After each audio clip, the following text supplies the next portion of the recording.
পরম তৃপ্তি নিয়ে খেতে থাকা এই আমের একটির দাম ১,০০০ টাকা। জাপানি মিয়াজাকি জাতের এই আম বাণিজ্যিকভাবে ১ কেজির দাম ২ থেকে ৩ লক্ষ টাকা পর্যন্ত হয়ে থাকে। মোটামুটি চিন্তা করছি যেমন আন্তর্জাতিক বাজারে ১,২,৭০,০০০ টাকা, আর দেখলাম যে ইন্ডিয়ান রুপিতে একটা আমের দাম ১৫,০০০ রুপি।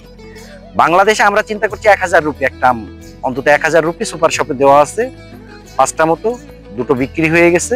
জানা যায় ঔষধি গুণ সম্পন্ন এই আমটির আবাদ হয়েছে মেহেরপুর সদর উপজেলার গোপালপুর গ্রামে।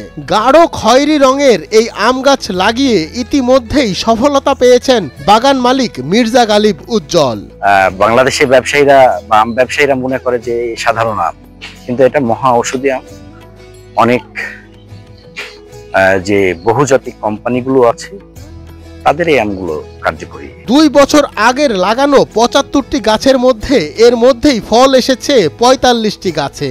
আগামী বছর থেকে সব কটি গাছে ফল আসবে বলে আশাবাদী এই বাগানি। বাণিজ্যিক ভিত্তিতে নয়, দেশে সফল চাষাবাদ বাড়ানোর উদ্দেশ্যে মিয়াজাকি জাতের আম আবাদ করেছেন বলে জানান তিনি। এখন ৭৫টা আমের চারা মোটামুটি রেডি আছে।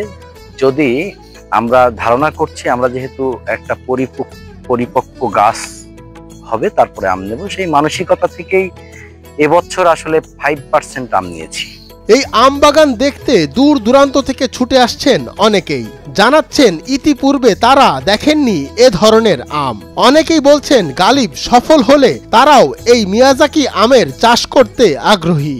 নতুন আমের চাষ হয়েছে, তো এসে দেখলাম যে আমটা খুবই সুন্দর। গল্প শুনলাম যে অনেক সুন্দর আম, আপেলের মতো লাল টকটকে, খেতেও নাকি অনেক সুন্দর। আসলে নিজের চোখে এসে দেখলাম এবং খেয়েও দেখেছি আমটা খুবই সুস্বাদু এবং দামও নাকি অনেক বেশি। আমটা নাকি ওষা দিয়ে বিদেশ থেকে এসছে।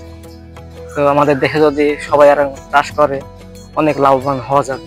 এ ধরনের উচ্চ মূল্যের ফল আবাদে আগ্রহী করতে সকল ধরনের পরামর্শের আশ্বাস দিচ্ছে কৃষি বিভাগ। জাতের আম এটা আমাদের বাংলাদেশে ব্যাপকভাবে চাষ শুরু হয়নি, তবে কিছুটা চাষ করছে এবং মেহেরপুরেও একজন চাষ করেছে আমি শুনেছি। এবং এটার এখন বাজারে আম তেমন একটা পাওয়া যায় না, বাজারে যদি পাওয়া যায় তখন বাজার মূল্যটা নির্ধারণ হবে এবং কী পরিমাণ উৎপাদন হবে তারপরে নির্ভর করছে বাজার দরটা।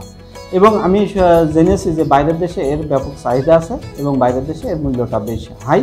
তা আমাদের দেশে যদি ব্যাপকভাবে চাষ শুরু হয়, তা আমাদের দেশের কিছু বেকার জনগোষ্ঠী বা বেকার ছেলেপিলে তাদের এই আমের চাষ করে কর্মসংস্থানের একটা ব্যবস্থা হবে এবং আমাদের বাইরের দেশে রপ্তানি করে আমরা বৈদেশিক মুদ্রা অর্জন করতে পারি। মঞ্জুর এ মাওলা, নয়া দিগন্ত।